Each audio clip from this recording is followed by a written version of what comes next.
Јас реков дека имав средба со господинот Ахмети и тоа е еден од коалиционите партнери на Социјалдемократскиот сојуз на кој што создадена владата.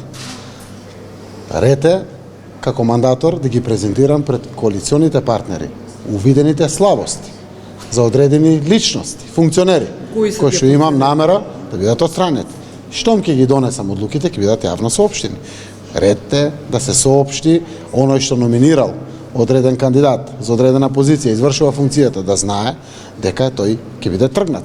Како што од мојата политичка партија, како што независни луѓе кои што учествуваат во извршната власт ќе бидат тргнати заради причините кои што порано ги зборував, тоа е тоа. Значи не е во ред насловот да се фингира, од самиот наслов да се влечат поенти и на крајот да се индуцира дека тоа го кажал премиерот. Ние рековме јасно, гласно и чисто и стануваме на тоа. Сум дал изјава дека ќе има промени во извршната власт. Сум дал и како тоа ќе го направиме, кога ќе се случи, зошто првата половина на јуни, заради тоа што преговараме за реформските процеси и очекуваме извештај за Европската унија. Јавно сум ги кажал. Велевте дека веднаш ќе се фатите за метлата. Па тоа за мене веднаш. Како мислите веднаш? На 5 заврши изборите, на 6 да го направиме тоа? Па тоа не е анархија, ниту е режим. Имаме демократска процедура која што треба да биде спроведена. Дури мандаторот предлага до собрание. Собранието бира и разрешува. Владата е таа која што променува директори. Например, никаде никој не е со апсолутна власт. Демократска држава. Постапките течат, со самите постапки се што ќе биде одлучено веднаш ќе биде соопштено на јавност. Денеска има конкретна изјава од Артан Груби дека за нив е поважен ветингот отколку реконструкцијата и дека тие одговараат само пред Али Ахмети. Значи, сите коалициони партнери си имаме право да даваме своји коментари или не. На крајот ние сме партиципанти во нешто кое што го крепи парламентарно мнозинство. Ваквата рашомонијада од изјави која што можеме да ја слушнеме од одредени високи функционери на ДУИ, на крајот ќе биде подкрепено да видиме која е таа вистина за која што зборуваме. Јас сум мандатор. Тие може да гласат во парламентот или не. Кој ќе дадам предлозите за промени во парламентот, Артан Груби е пратеник во парламентот. Тој и неговата пратеничка група од ДУИ ќе се изјаснат за решенијата.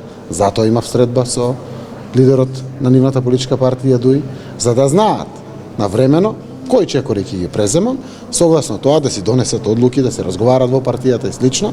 Секако тоа ние сме партнери во власта и редот е да разговараме, да не биде тоа изненадување кога јас ќе го доставам предлогот за реконструкција на владата во парламентот, така коалиционите партнери треба да знаат што тоа ќе се случи во промена на владата. Бројка имате ли во број на? Штом ќе ги донесам одлуките, веднаш ќе ги соопштам. Немам намера претходно да лицитирам со имиња, да кажувам имињата или слично. Кога ќе бидат донесени одлуките, веднаш ќе ги соопштам. И јас присутен, напливот на демократското право, да некој профилиран од стручната област, како што е Фросина Ременски, додржува до нејзините ставови, до моментот до кога може да ги брани своите ставови.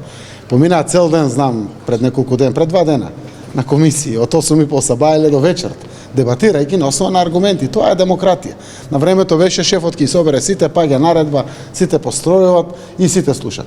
Квалитетот на слободата и демократијата е тоа. На крајот, јас сум среќен, ме информираа дека сите гласале 92 за, што е многу добро, имајќи во предвид дека прво разноликоста во ставовите. Дали тоа треба пратеник да биде во комисијата за ветингот, знаејќи дека пратеникот професионално извршува својата функција, или ќе биде само известуван за да може да има транспарентен и правичен процес, е дебата која што на основа на аргументите треба до крај да се исцрпи. До крај исцрпувањето е до самото гласање на законот. Така да таа дебата беше во суштина за одредени 3-4 амандмани на крајот за кои што се дискутираше. При тоа да не заборавиме дека се консултира НАТО, постојано со експертите кои што работат со нас, се прави диалог со опозицијата за да може сето тоа да се направи. Еве имаме еден завршен процес со консензус од 92 гласа во парламентот да се изгласа законот. Садулато Раков ќе биде нов министер на Министерството за политички систем? Кога ќе ги имам сите одлуки, тогаш ќе ги соопштам. Кадровските промени не ги коментирам заради тоа што се работи за луѓе, општественици, граѓани како сите нас. Штом ќе ги донесем одлуките, јас веднаш ќе ги соопштам за сите. Во меѓувреме, дали за вас се допирливи воопшто функционерите на ДУИ, бидејќи тие во континуитет излегуваат со изјави дека само нивниот лидер може да одлучи за нив, што во јавноста се добива впечаток дека вие не можете да разрешите никого од нив, можете само да реагирате за оние кои се од вашата партија? Да почекаме уште неколку дена, па да видиме. Значи, јас ги почитувам сите луѓе. Почитувам и опонентите. Сите. Но слабостите кога се присутни, тие се слабости присутни кај луѓе. Не се кај СДСМ, кај ДУИ, кај не знам другите политички, кај луѓе се. Тие доаѓаат од некои политички партии, еден дел доаѓаат независно. Ако е слабост присутна, присутна е слабост. И таа е мерлива, докажлива и се кажува. Ке дојде времето, ќе видиме дека буквално ќе бидат офатени од сите политички субјекти заради слабости. И тоа е многу логично и многу нормално и многу здраво да не дозволиме ваквата дебата да остави впечаток дека партиите се посилни од државата. Не, партиите постојат заради државата. Секако низ институциите на системот. Го гледате, премиерот е мандатор за одреден министер, премиерот не може сам никој да разреши. Премиерот може да предложи собранието да разреши и да именува друг на предлог на премиерот, како што е поставен системот. Или премиерот може да предложи на влада да смени директор на јавна институција која што владата ја бира. Ама владата не е под премиерот.